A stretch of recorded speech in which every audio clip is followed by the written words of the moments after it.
What's going on, everybody? Welcome into an all-new episode of the Pack-A-Day Podcast. I'm your host, Andy Herman. You can follow me on Twitter at Andy Herman NFL. You can follow the podcast at Pack-A-Day Podcast. We are heading into a holiday weekend. First of all, hope you all have a safe, fun, exciting weekend lined up.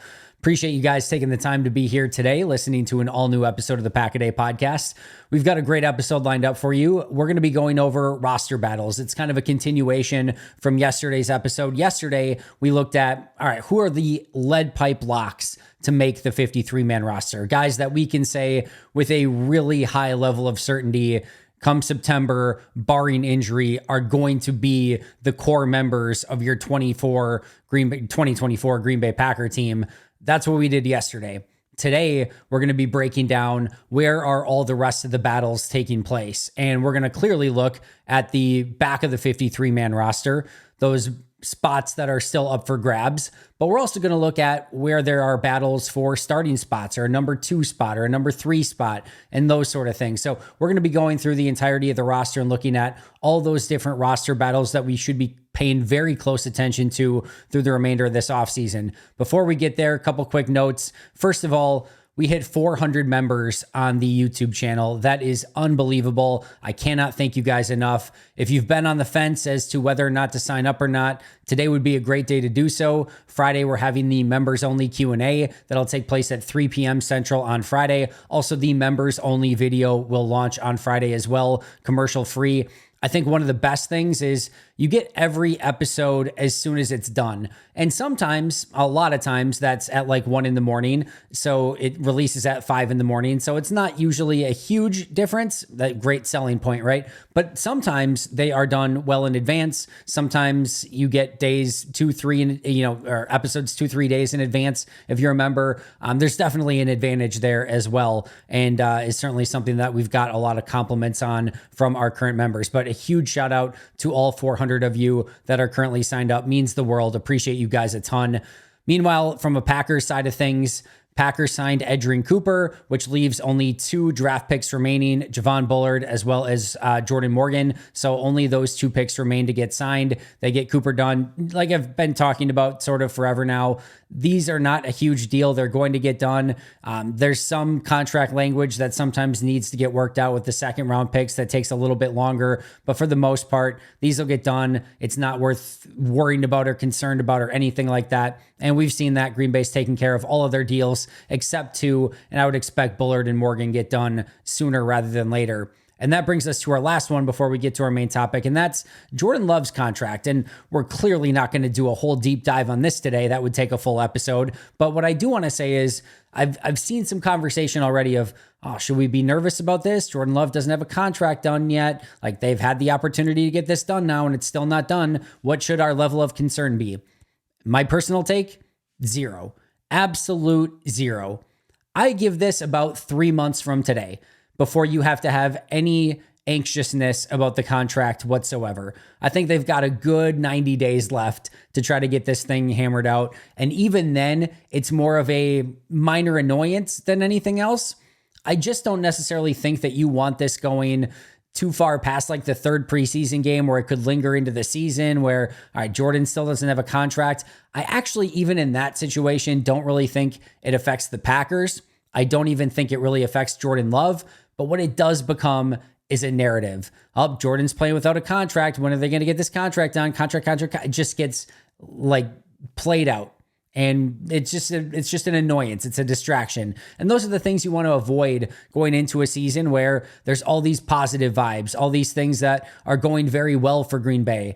And you don't want that sort of hovering over everything as you go in to what should be a very exciting season. But I give this, again, a full another 3 months before I have any level of annoyance, concern, anything like that.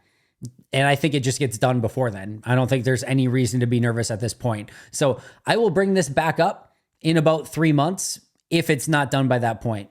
Otherwise, I think it's only an issue if you want to make it an issue. And I don't see any reason to make it an issue. I don't see any reason to get anxious or nervous over it. Jordan Love is going to be a Packer for the foreseeable future.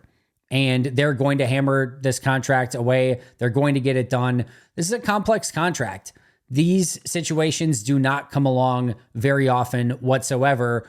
Green Bay's seemingly about the only team that can pull this off, where you take over for the franchise guy, you look good in your very first year, and then you need to get a new deal done.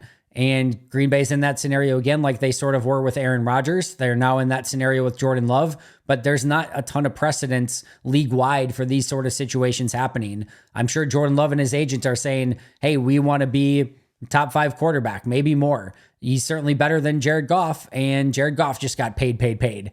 And I'm sure the Packers are saying, whoa. Like, we saw half a season. We need to be a little bit cautious on our end too. And that's what's going to make this a little bit tricky to get completed, but it'll get completed.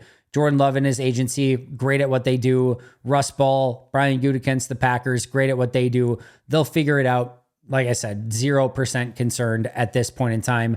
And my advice, if you want to take it, if not, no worries. But my advice would be to not worry about it at all at this point either.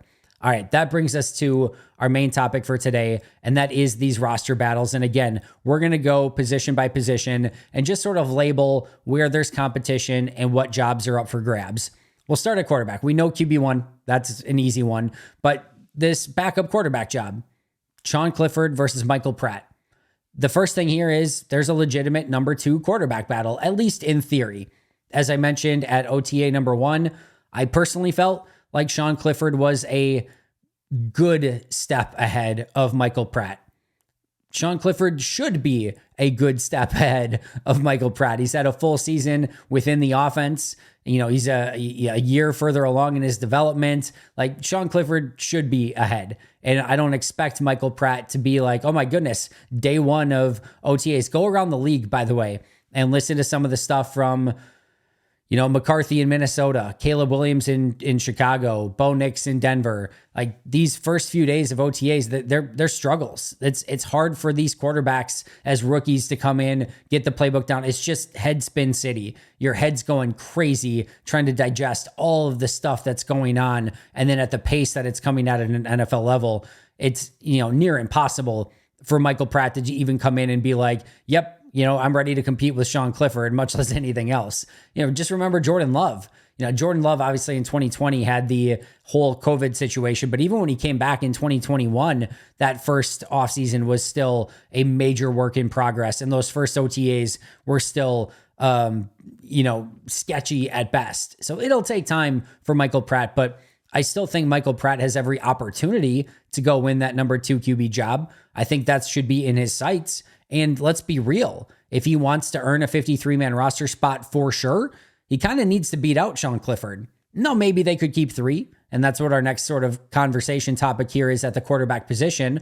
But if we're sticking on the number 2, you know, that is something that Pratt's got to shoot for if he wants that guaranteed spot. You know, they're going to keep 2 QBs. That goes without saying. Number 3, that's a little bit trickier, but I do think Pratt will be in the conversation. Let's give him a little time to let things play out. I want to see what he looks like more come preseason time. Even family night, we'll see. And obviously, even preseason, we're not making any long-term judgments on Michael Pratt. But if we're talking about who's going to enter the season as the number 2 quarterback, well, then yes, it's going to be, you know, or the onus is going to be on Michael Pratt in those preseason games to show, hey, I think I can be better than this Sean Clifford guy. But right now, Sean Clifford clearly ahead, and that's going to be the battle for number 2. And then let's just say, well, whoever it is, whoever does not win that job, then has to prove to the Packers that they are worth keeping as a number 3 quarterback. That, hey, if you cut me, you know, some other team's going to claim me. Or in that situation, if you're Michael Pratt or Sean Clifford, you want to easily earn that number 3 spot, or you want to have enough value or some other team is trading for you that they know they're going to give you a 53-man roster spot, or at worst that you get claimed. So those guys are fighting not only with themselves for the number 2, number 3 spot, but then with the other players on the roster that are those fringe 53 guys to say, hey, keep me, I have more value. And then even if they do get released, they're fighting with every other quarterback that's playing in preseason to try to get claimed and picked up to be on a 53-man roster somewhere. So that's what those guys are going to be fighting through. I think it should be a very, very fun battle. I would right now, again, put Sean Clifford pretty solidly ahead in the driver's seat. But again, let's give Michael Pratt some time and see what he can do. Let's go to running back. Clearly, Josh Jacobs is going to be number 1. So our first order of business here is the number 2 running back spot. To me, this is a 2-man race. This is A.J. Dillon versus Marshawn Lloyd. And we saw Dillon get the first reps with the team drills with Josh Jacobs sort of nursing that hamstring injury at day 2 of OTAs that was open to the media. But clearly, this is going to be a battle. And we've already heard from the Packers coaching staff that they'd like to get Marshawn Lloyd out there as much as possible. Marshawn Lloyd is going to have a different brand of football than A.J. Dillon is bringing to the table. He's a more explosive player. He has the ability to go, take it to the house at any given moment. But he also has to work on his pass pro, and he's also got to work on hanging on to the football. But that should be a true, legitimate battle for that number 2 job. And it could be different too. Let's assume that A.J. Dillon and Marshawn Lloyd both make the roster.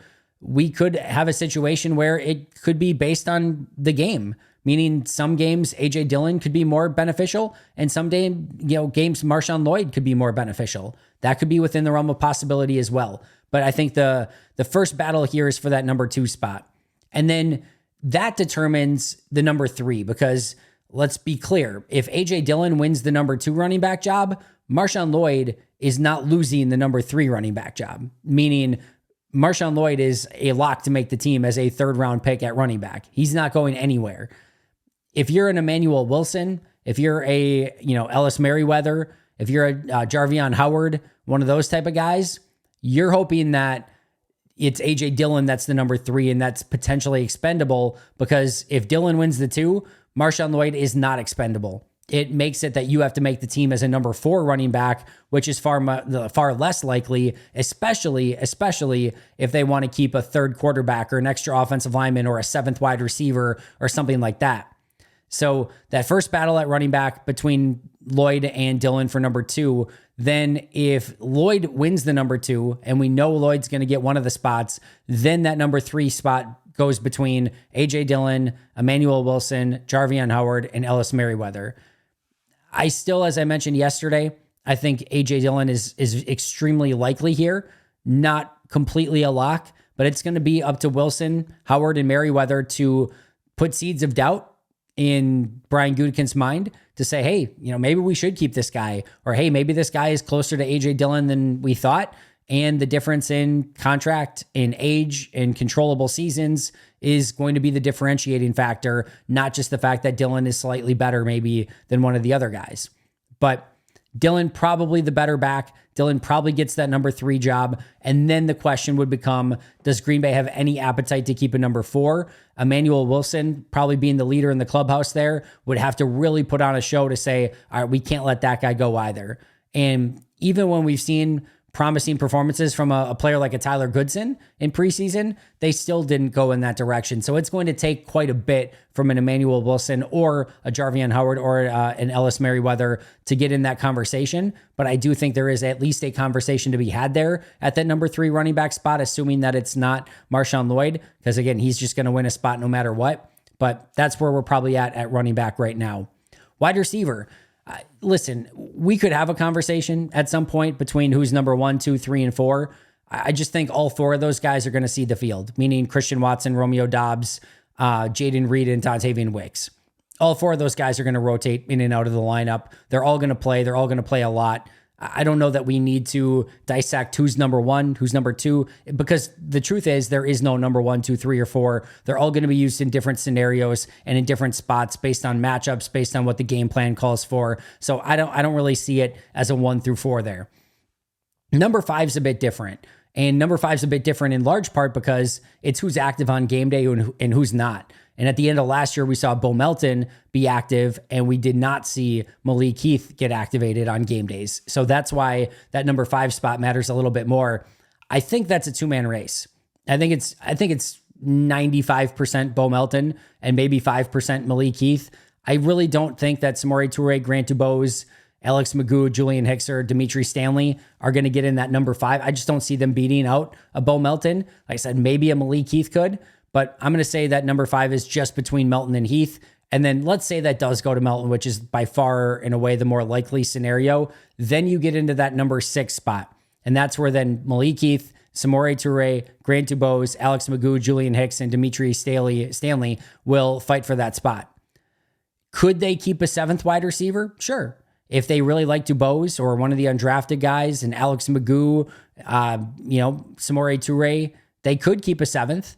If they felt it was worth it, if they felt like one of those guys was going to get claimed, absolutely. But then again, keeping 3 quarterbacks, keeping an extra offensive lineman, those things become a lot tougher. So you're going to still have to do some roster math to figure out how that works. I think it's more likely that they keep 6, and I think it's more likely than not that it's the 6 that we think. The 4 main ones, Melton at 5 and Heath at 6. But I can tell you already, Samori Toure is not going to go down without a fight. He had a big touchdown in practice on OTAs that was open the other day.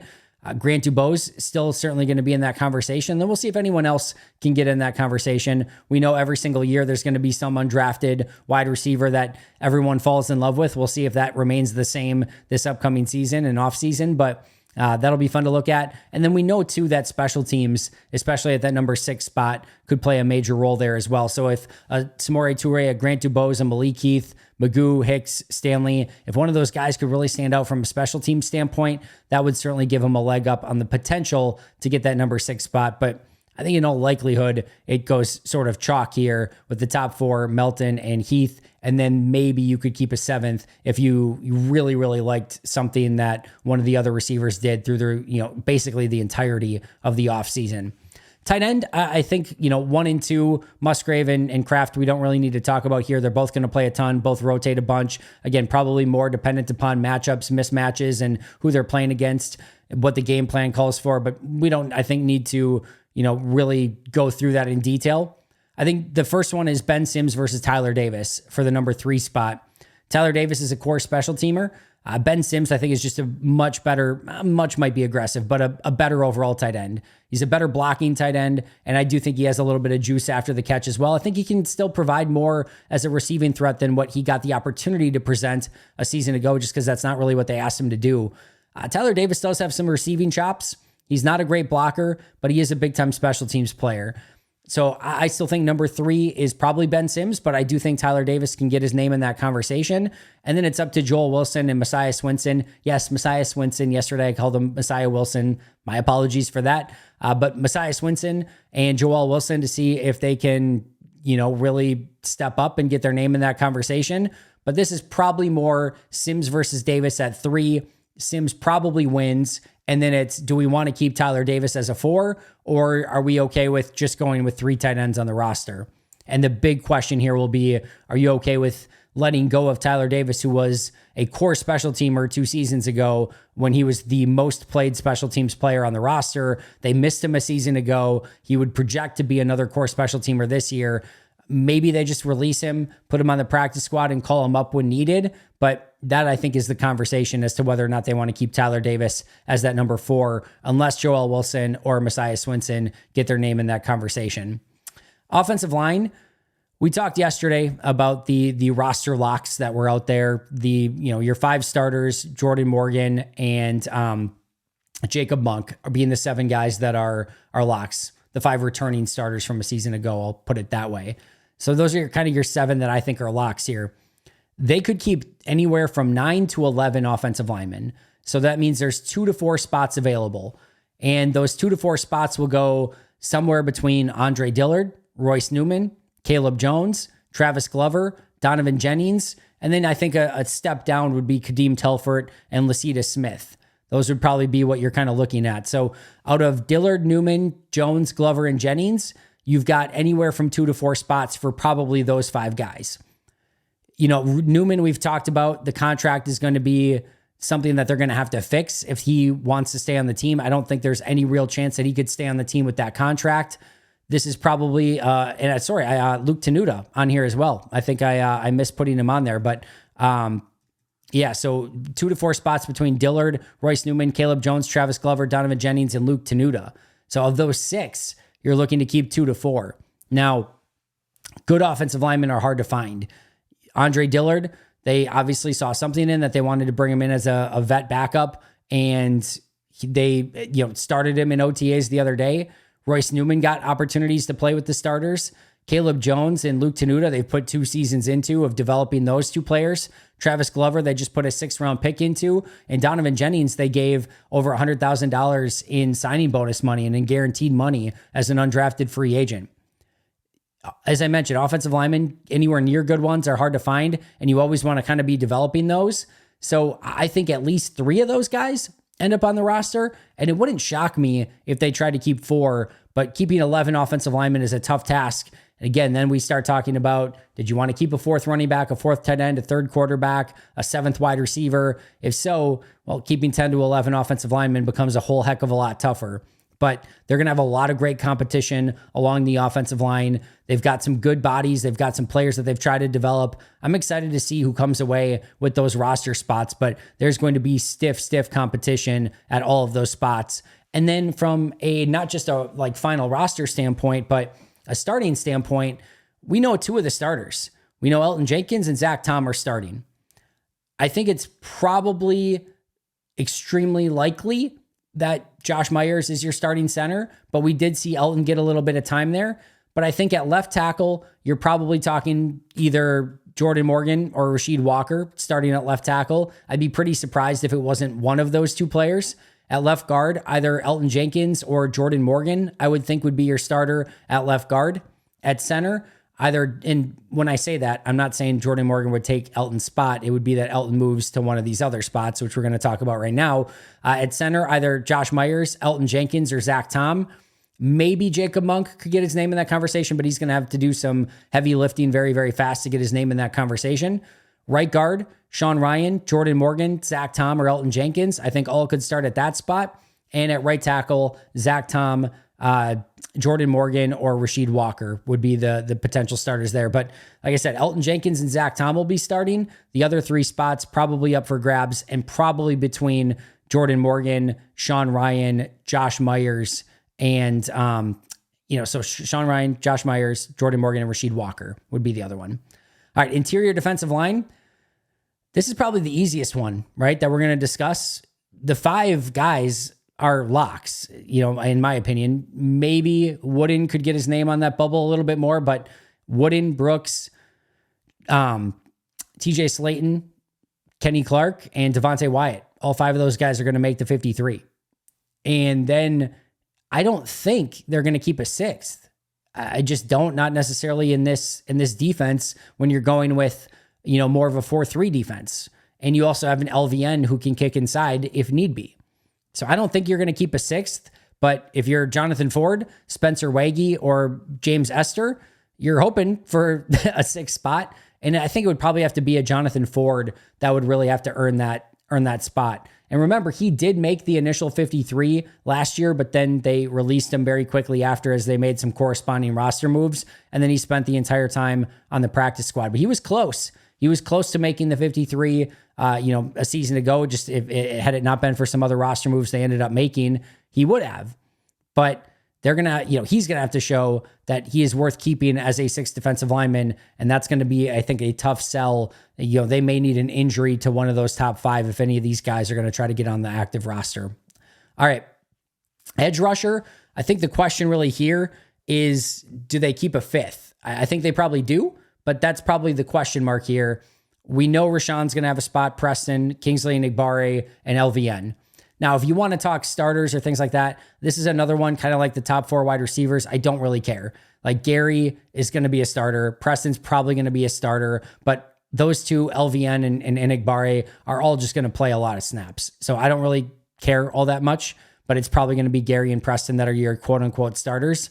But then it's the number 5. And if there are more than 4 edge rushers, I don't think there's more than 5. But Brenton Cox, Aaron Mosby, Keyshawn Banks, Deslin Alexander, and Kenneth Odomegwu are the 5 that are likely fighting for one spot on the active roster. And I would think that probably comes down to Brenton Cox or Keyshawn Banks. I think those 2 would be your leaders as of right now. Off-ball linebacker, a lot of battles here. First of all, who's in your 4-3 base? It's going to be 3 of Quay, Cooper, Hopper, and McDuffie, with Quay and Cooper being extremely likely. And then is it McDuffie or Hopper who gets that other spot in 4-3? In nickel, you're probably keeping, 2 of Quay. Well, Quay, I think, is going to be one no matter what. So then the other spot is either going to go to Cooper, Hopper, or McDuffie. So which of those 3 get the spot next to Quay Walker? Is there a world in which Quay could lose it? Maybe, but I don't really see that happening. So those three will fight it out to see who plays next to Quay. And then in dime, do you go with Quay or does Edgerrin Cooper maybe push for that specific spot? That's, I think, another potential roster battle there. And then you get into the number 5 linebacker, which is between Eric Wilson, Christian Welch, Christian Young, and Raylan Goforth. Wilson probably the leader here because of special teams, but Christian Welch is a core special teamer as well. And then the question would be, do they keep 6 linebackers? And if so, Eric Wilson and Christian Welch, the 2 leaders there, but don't rule out Christian Young. When I went through and watched all the players, there was like 12 players or 15 players, I forget what it was, of that nobody's ever really watched or talked about or heard of, whatever. Christian Young was, I think, my favorite of those 12 or however many players that I watched at the bottom of the roster that I thought maybe there's something there. So keep an eye on Christian Young, but Eric Wilson and Christian Welch would have a leg up, I think, on either Christian Young or Raylan Goforth. Corner. The first one is number 2 corner, Carrington Valentine versus Eric Stokes. Who wins that? Slot corner, Keyshawn Nixon, Javon Bullard, and Evan Williams. Maybe all could play a little bit in the slot. I expect that to be Keyshawn Nixon, but maybe Bullard and Williams could get their name in the conversation. The remaining cornerback spots, Corey Ballantyne, Robert Rochelle, Kalen King, Zion Gilbert, and Gemmin Green. Probably those 5 fighting for 2 spots, maybe 1, but probably 2, with Corey Ballantyne an extremely likely player to be added as the number 5 corner there. And then Kalen King versus Robert Rochelle, maybe a Zion Gilbert or a Gemmin Green to potentially take up that number 6 spot. Not a guarantee that they would have to keep 6, but I think likely that they would keep 6. And Ballantyne is the 5 and Kalen King is the 6 is probably your most likely situation. But I do think King has some work to do, especially needing to show that he can play some special teams if he's going to own that number 6 corner spot. And then at safety, we know McKinney's going to be number 1. So really numbers 2, 3, and 4 are going to be some form of Javon Bullard, Evan Williams, Kitano Ladapo, and Anthony Johnson Jr. And I think any of those 4 guys could slot in number 2, 3, or 4. But we know McKinney's going to be 1. And then at that number 5 and number 6 safety spot, depending on how many they want to keep, you've got probably Anthony Johnson Jr., Benny Sapp III, Zane Anderson, and Tyler Coyle fighting for 1, maybe 2 spots, but probably just 1. This is another one where special teams is going to be huge. Anthony Johnson Jr. is going to have to show he can be a big-time player on special teams because Benny Sapp III and Zane Anderson are big-time core special teamers. And if Green Bay does want to keep those extra safeties past your 3 rookies and Xavier McKinney, special teams could be the name of the game, and it could go to one of those guys just based on their special teams prowess. Or again, they could potentially keep 6 safeties here as well.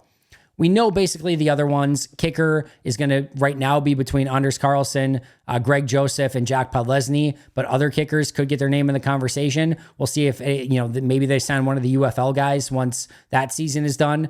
And then long snapper, you've got Matt Orzik and Peter Bowden. Those 2 guys will fight for that long snapper spot as well. So really, battles all around the roster. Defensive line is probably the least one to watch, but everything else has a lot of battles either at the who's going to start level or who's going to be the backups or who's going to make the team.